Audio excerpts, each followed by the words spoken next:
Christin Bridge, intuitive, energy healer, seer, witch, sister-in-law. Thank you for being back on the Woo Report. Well, thank you for having me. I'm so honored to be back again. You're my first returning guest, and I always knew you would be. I mean, I'm here for it. You know, the first episode you were on, episode 6, it's not a prerequisite for this episode, but if you want to know more about Christin or more about unlocking your inner psychic or about energetic hygiene overall, that's where you're going to go. But today we are talking about being radically unplugged. And this is something that, Christin, I know you have mastered. I feel like I'm sort of a pioneer in the unplugged space. You totally are. It feels counter to the way that most people live, because I don't watch TV. I don't read the news. I don't do any social media of any kind, look at it or participate in it. And I treat phone usage, so whether that's text, email, phone calls, like it's something to look at occasionally or like very seldom throughout the day, instead of responding often to things. So I've just basically created a lot of space in my energy and in my mental space so that I can just be more clear. And I think it's unusual, and it's not something that everybody would do, but I've come to it in a sort of interesting way. Every time I hear you tell a story about how you live your life, I'm like, like, wow, she's doing it. She's doing it. Like, it's inspiring. I'm glad. You are a pioneer.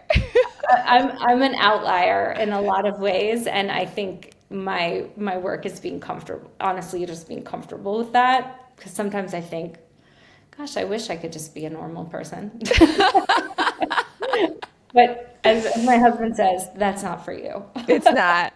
You're a manifesting generator here to teach us there's a new path. There's a new way to do things. Tell us how you got here and what that looks like for your friends and family. So I remember when I was like texting you and you were responding to me, I was like, is Christin mad at me? Yes. And I think that's a good point. It is jarring for people in your life until they sort of recalibrate to the way you operate. And you probably have people in your life who are like less responsive, and then there's people that are super responsive. Mm-hmm. We all have people on that spectrum. And I used to be a very plugged in person. Mm-hmm. I worked in PR, and I think I read every article ever written for a period of my life. Like there's a good friend of mine who used to say that I was sort of the most well-read person when it came to current events that she knew.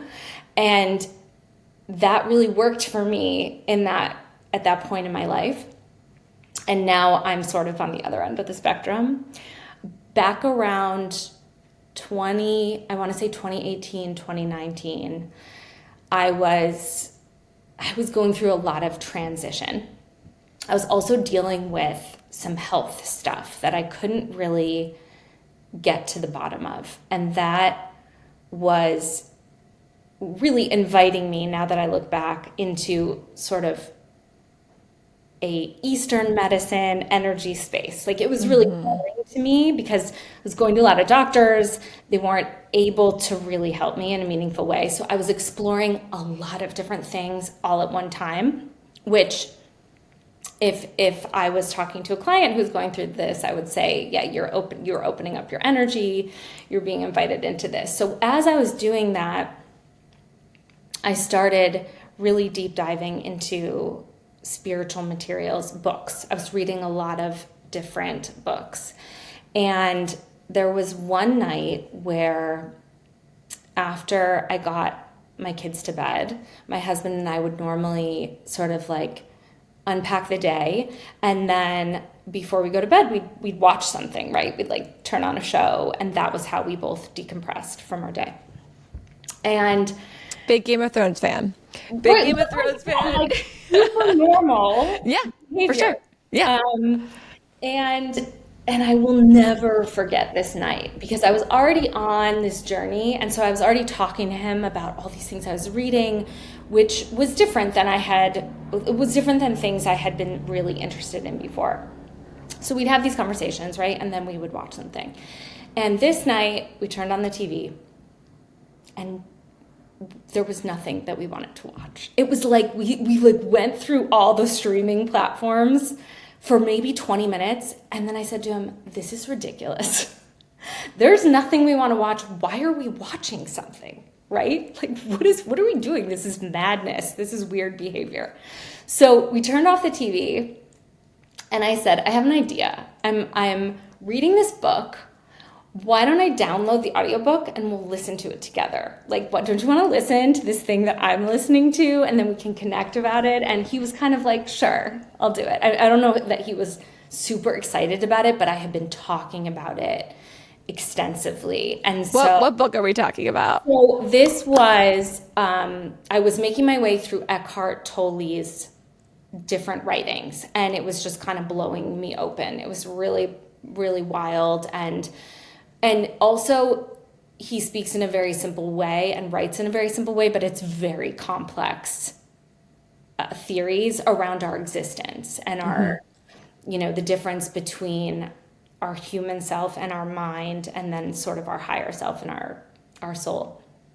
And so I was really eager to talk about this stuff. And so we started listening to the book, and we'd listen to 30 minutes maybe until we were both pretty tired. And we did that. That was basically the end of our TV era. Wow. I never knew you two did this together. I'm obsessed with this. Yeah.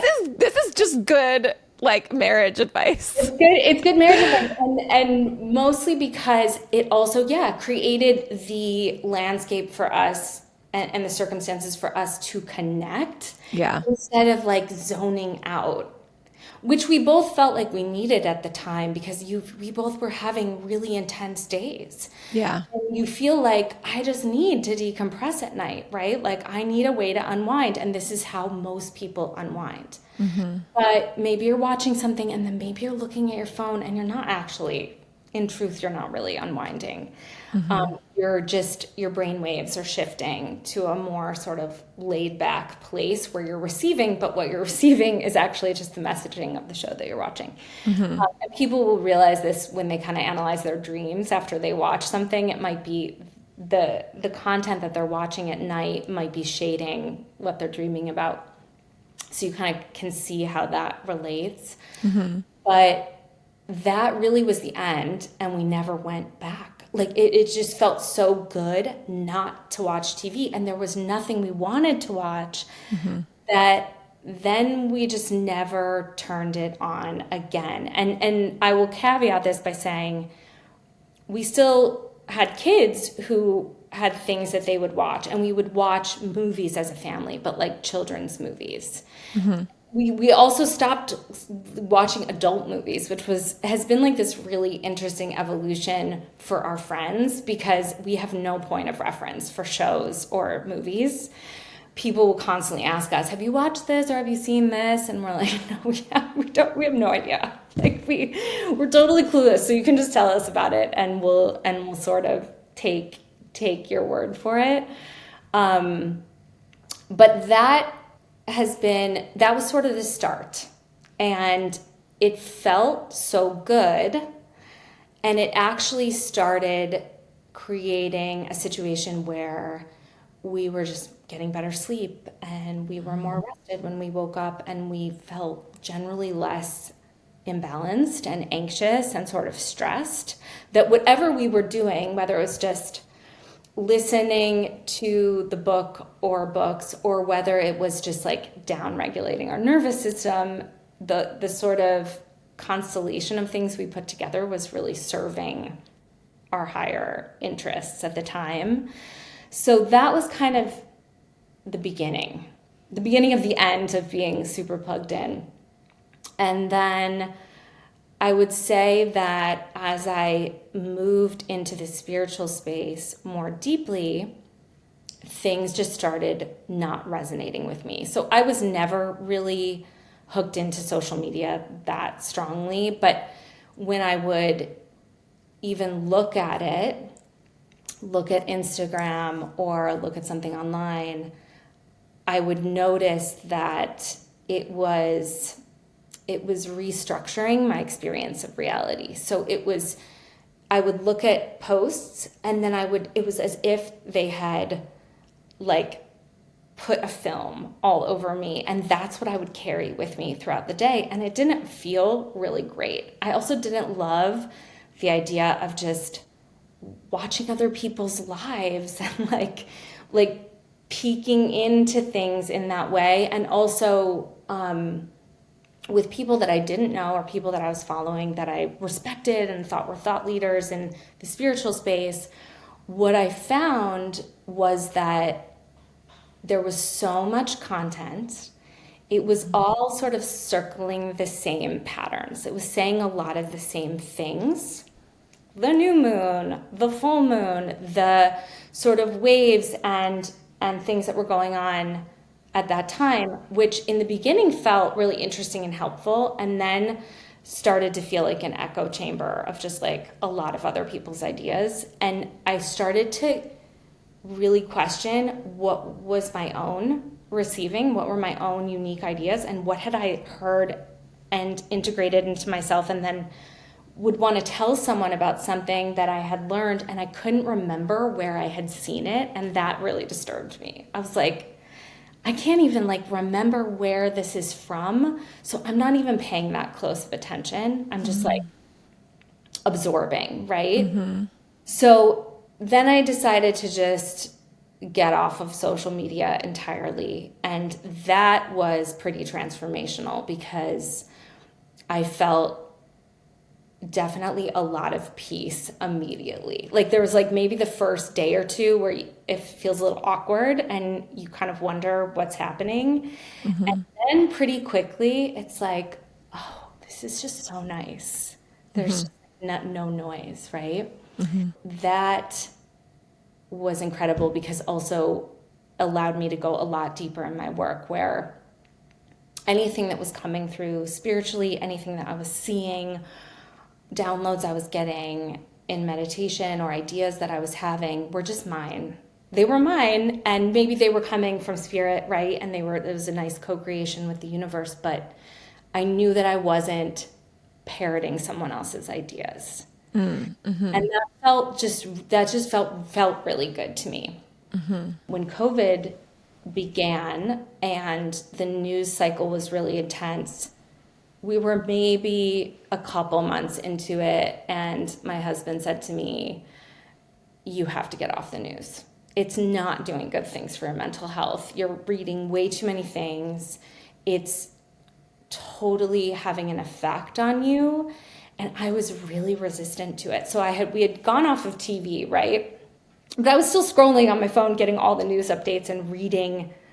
I guess it was like when doom scrolling was born. I was doom scrolling and reading way too much, too often, and wasn't able to sort of maintain I would say, healthy space for myself and my kids, because I was just constantly reading things, as everyone was to some extent. But at that point, that's when I stopped reading the news. And that was also pretty revolutionary for me. Well, yeah, for everyone. I mean, I remember in January of 2020 coming to your house. You and I had read articles about what became COVID happening in China. And we looked at each other and I was like, no, I think this is the end of the world. You were like, this is the end of the world. Like, it's coming here. It's coming. You felt like you had to be connected because you were all shut-ins. We were just turning on the news. We were just scrolling. It's continuing to happen now with just different events. You are just not affected by it because you're not reading them. Yeah, and I will say this because I think it could sound the way I'm describing it like I'm totally disconnected from everything that's happening in the world. And I think the nuance there is that I'm getting information from very specific places. So there's people in my life that will highlight things for me that I need to know, but most of the time, and this is going to sound a little bit wild, the things I need to know make their way in front of me. I get an email. My children's school sends out an alert about something. I know I am always shown the things that I need to be aware of. And I just really trust that the things that I have in place that are highlighting for me what's going on work. And for me, this works because I'm so sensitive and my energy is so open as a function of the work that I do and just who I am that I don't think I could ever go back. I don't think I could do it the other way anymore. So I'm leaning into this because I think it's important. It also allows me to hold space for other people who are going through their own traumatic experiences and really need guidance, and also hold space for my family and my community and sort of anchor this energy that despite all the things that are happening, I can help us be okay in this moment. And I actually think that's really important work. And I think there's people all over the world that do that, and they do it different ways, but it's very important that not everyone in the room is losing their mind at the same time. Yes, that is so valuable, especially with kids who are completely unequipped to handle these big worlds problems, issues, challenges. And to be honest, adults are actually ill-equipped for it as well. Who is equipped? We're living in a really challenging time right now. It is a time of great transformation and change.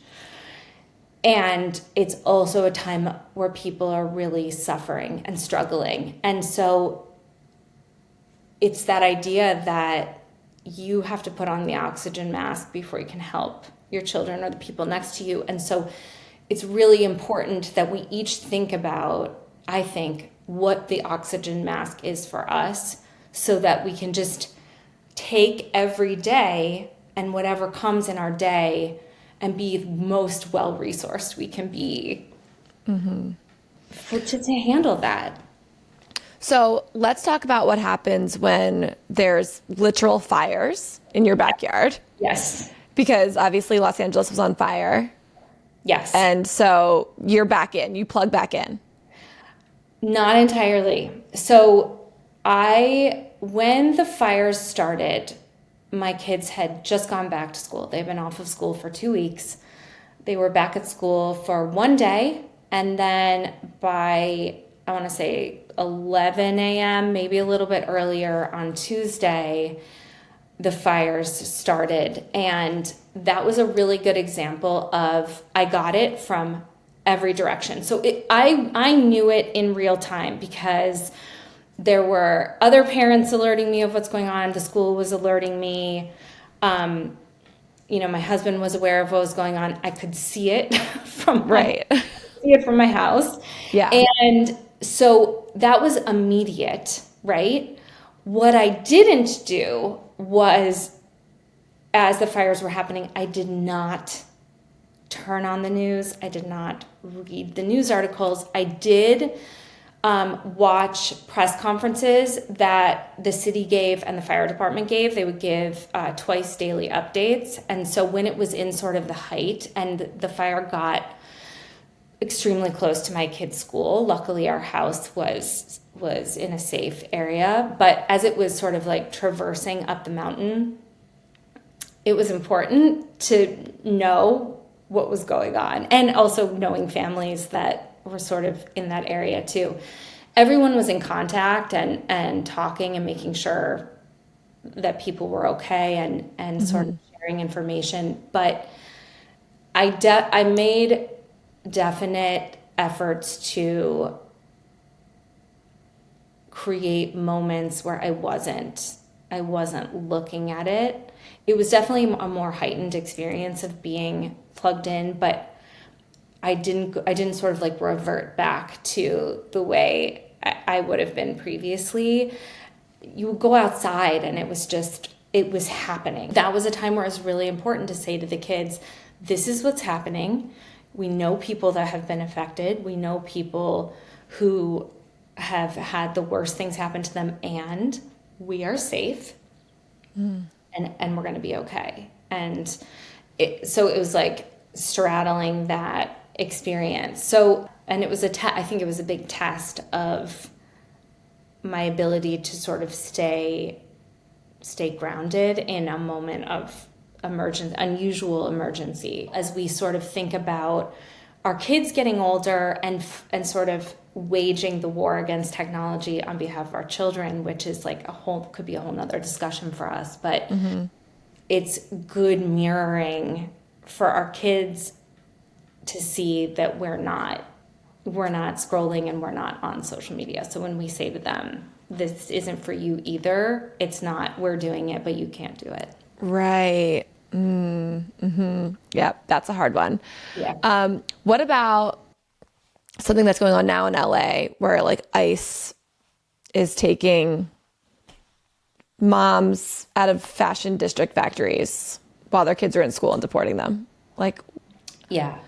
So what's happening right now in LA is really destabilizing and really upsetting, and people are, I think people are in a really traumatized place, whether they're worried about their family or someone they know being deported, or they're just on the sidelines and have people that they know that are in that situation.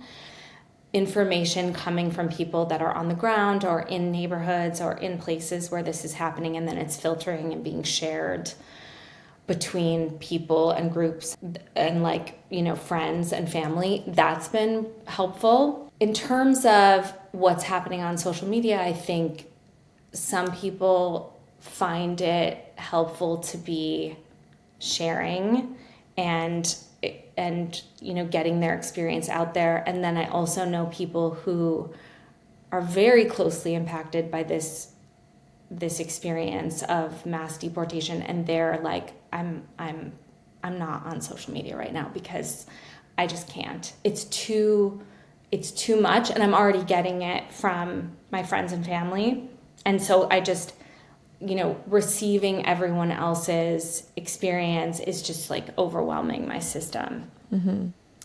And I just think that highlights the point that everyone has to make the decision for themselves. Some people have a much higher tolerance and can just really have a lot of inputs, or maybe they work in media and this is their bread and butter and they're able to just work through that. And then people who are really sensitive maybe can only handle so much, right? But energetically, I will say this, that no matter what is happening in the world, fear and anger only serve to keep us small, keep us inactive, and keep us from thinking clearly and making decisions that will ultimately serve our best good. So when we see things like this happen, it's really important that some people are able to stay out of that energy, because they're going to be the clear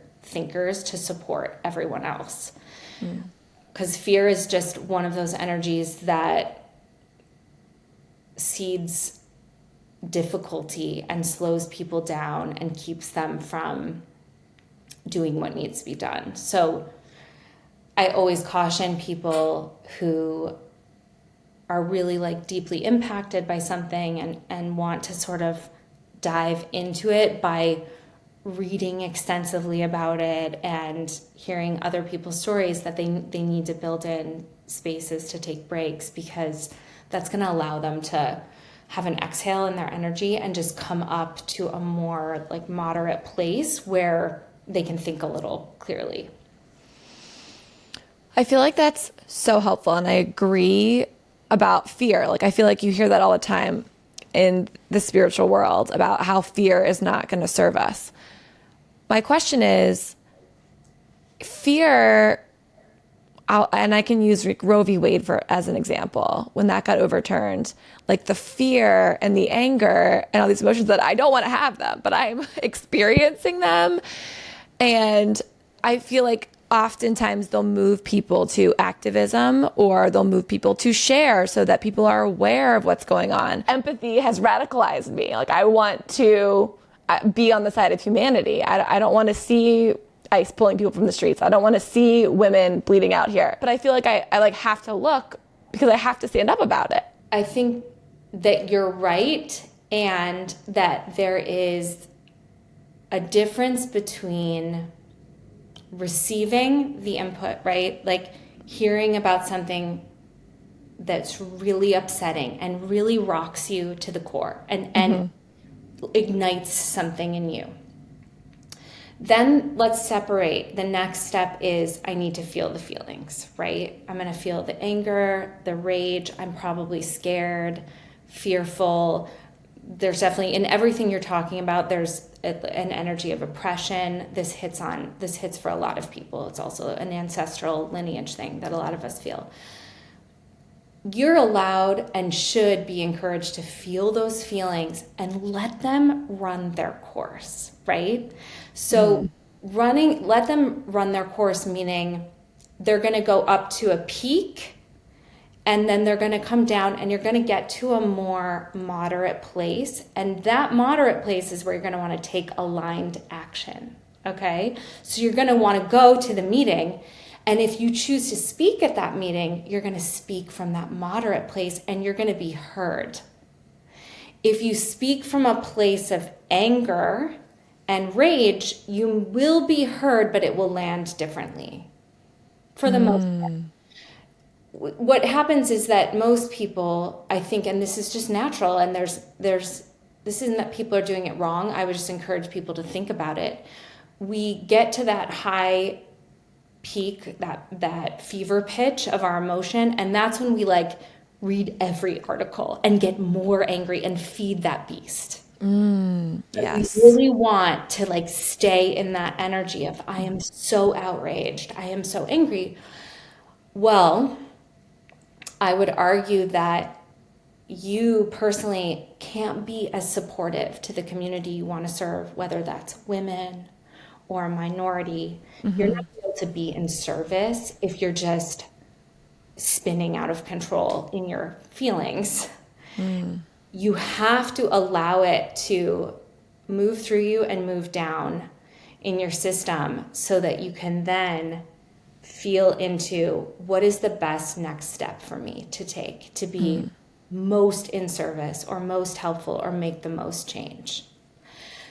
That's just my opinion. And that's just how I see it. It's a good one. Yeah. Okay. No, I feel like that's so helpful. When you first started saying the news is done, I'm not reading the news. I remember John being like, she's not allowed to read the news. She's not reading the news. No one's reading the news. And I was like, coming from that like activist mindset, I'm like, okay. I mean, I get it though. I get it, because that fire, that anger, that like cycle, I've been there. I've been there many, many times. Just by saying it and by putting this out there, it gives people permission to take a little bit of a mental health break if they need it. And I think that's okay too. Yeah, I think it's important that people recognize the sort of deluge of information that we get in a day, just in the natural course of our existence, and how different that is than, say, 40 years ago, 50 years ago, 60 years ago. It's just, we're living in a very different time. And I think the way to look at that in a healthy way is to say, it's my job to then turn off the faucet and decide when I'm going to tune in and when I'm not, and not make it just an open connection all day long. Mm-hmm. If it feels really important to you to be aware and be on news channels or be on social media, I think that's fine. But there's a healthy way to do it, and that's going to be different for every person. And so you just really have to be your own, you're the curator of your own needs in that sense, and really get real with yourself on, I feel good when I do this, but I really don't feel good when I do this. And am I making a difference if I'm just scrolling for 2 hours and sort of like absorbing the same message over and over again? It's just really putting me into a dark, bad place. Mm-hmm. You might be able to get what you need in 5 or 10 minutes. The other day, I heard Jenna Zoe say, on social, she's one of my favorite follows. She talks about how she like blocks things on Instagram. Like she blocks all these hashtags. She doesn't want to see celebrities. She doesn't want to see hashtag POV. She doesn't want to see like all of these things that are trending. There's a lot of people I know who use social media, I think, for business. It feels really easy, right, to reach people via social media. People have built their businesses on Instagram. I feel like it's insidious, because the second that you even go on, it's like in your face. Like, it is so much. It is. The like algorithms and the programming are just, they're meant to like hook you. And they do. My belief is that the people that are meant to find you will find you and be guided to you, and the universe will sort of like work on your behalf. I mean, my business is great and I don't do anything.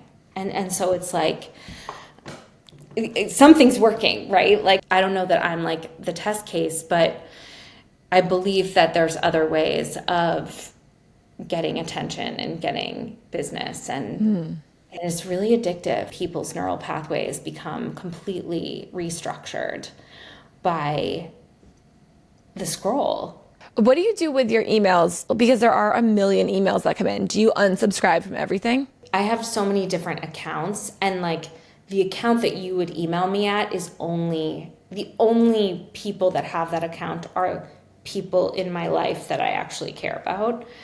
All my other emails are any like junk mail, any company, anything that is not actually a person other than like the kid's school doesn't go to this one account. I can actually like block out a lot of stuff and just focus on my person-to-person email.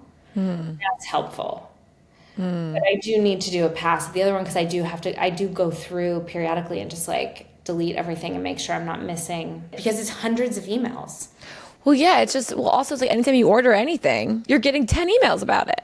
Yes. And now it's texts. And then it's like, yes. Then they like get you in the text. Then you're like, oh my God, please don't text me. Like, I don't want a text from this online store. You're also emailing me. Like, you are spamming me hard. And even if I'm a fan, I don't want it. For 10% off, you get text messages. I'm like, right, kind of like, is that even worth it at this point? Like, this is like so much harassment. It's begging to be like a comedy skit, because it really is. People are just like so used to it that I feel like people don't even really pay that much attention. But I think it's insane. Pitch it to SNL. Like, totally. This is like, can you guys talk about this? Because it's completely insane. What's the first thing we can do to unplug? I know in the last episode you told us to have some silence in our life for 10 minutes on a walk. Yeah. So I think that what I said last time still applies. Observe, right? So first step, you don't even have to change anything. Just spend a day being really hyper aware of how soon after you wake up are you on your phone? What does your morning routine look like? How much are you tuning into things? And how does that sort of play out and unfold as the day goes on? And then how long into the evening are you also still super plugged in? Mm-hmm. And taking stock of how much time in your day is engaging in some way with something that's drawing your attention that's not maybe fundamental to what needs to happen to your day. That's step one. And then step 2 is saying, okay, I'm gonna do an edit. I'm committed to some sort of edit. And maybe just for somebody that means I'm just gonna take the first 30 minutes I'm awake and not, I might have to look at my phone because I might need to turn off my alarm, but I'm actually like gonna be good about going to bed and silencing all my notifications so I don't wake up to like 100 alerts because so many things come in now overnight. And I'm just not going to do that. Maybe for you, like the morning is really important. And then for some people, they really need to be on it in the morning, but they're going to carve out time before they go to sleep because that's also really important. I mean, sleep is I could talk about sleep pretty extensively, but really protecting our wind down at night is fundamental to our mental health, our energy, and like our physical health. So maybe nighttime is when you put some boundaries around it. Or it's just saying to yourself, I've noticed that I'm mindlessly picking up my phone throughout the day. And then I like tune in. I'm like, how did I even why am I even holding my phone? And how did I get into Twitter or Instagram or TikTok or whatever? That happens to people a lot. And so saying, okay, I need to figure out a way where I'm not sort of like sleepwalking my way into like an app and looking at things and not remembering any of it. So, observe and then find the ways where you can do that edit of your day. And I think when you push through the discomfort in the beginning of it, of trying something new, it probably feels better and you're probably going to be more motivated to find other ways. So it doesn't mean you have to go off of everything. It doesn't mean you have to completely tune out. But the awareness around it and also the reflection of this is how I feel when I do this is really helpful. I have a lot of friends who in the past couple of years have been inspired to totally go off of social media and the news as well. And I feel like every time I hear from them, they just feel like it's been a really positive experience overall. Once they kind of like moved through it, they're like, I really don't miss that element. And still, by the way, the world is still intense. Every day, even without these inputs, your day can be really tough and a lot of things can happen and you're going to know a lot of what's going on. So it doesn't entirely insulate you from all of the challenges, but it can be a support. And I think it's something people should think about playing with. How can I actually just feel really good every day? Are there times throughout my day where I can just feel I'm my best self and I'm feeling really even keeled? I'm not feeling super activated and I'm not feeling like hyped up either, but I'm just sort of peaceful. I think people are super connected with peace right now because it's really crazy times. Protecting your peace is so important. Well, I definitely want you to come back and talk about how you are waging the war against technology with kids, because that is a hot button topic at the school board meetings in my town. That's one of those things, if we all band together and none of our kids have phones, then maybe like the banding together part will help. Power in numbers is going to be the easiest way to approach it, is just like finding your people and sticking with them. But yeah, that's a whole nother rabbit hole. I'll just say that if you can observe that your phone can be a negative presence in your life, it's probably far more for your kids. We got it. We did it. Thank you so much. I hope everybody can take something away that supports them in some way. I hope you enjoyed that episode. For way more woo-woo, please follow and subscribe to the Woo Report podcast on YouTube, Apple Podcasts, Spotify, iHeart, or wherever you love to listen. Never miss an episode of The Woo Report by joining the community at thewooreportpodcast.com. Thank you for liking, sharing, rating, and loving on this little slice of magic. I am so, so grateful you are here. Bye.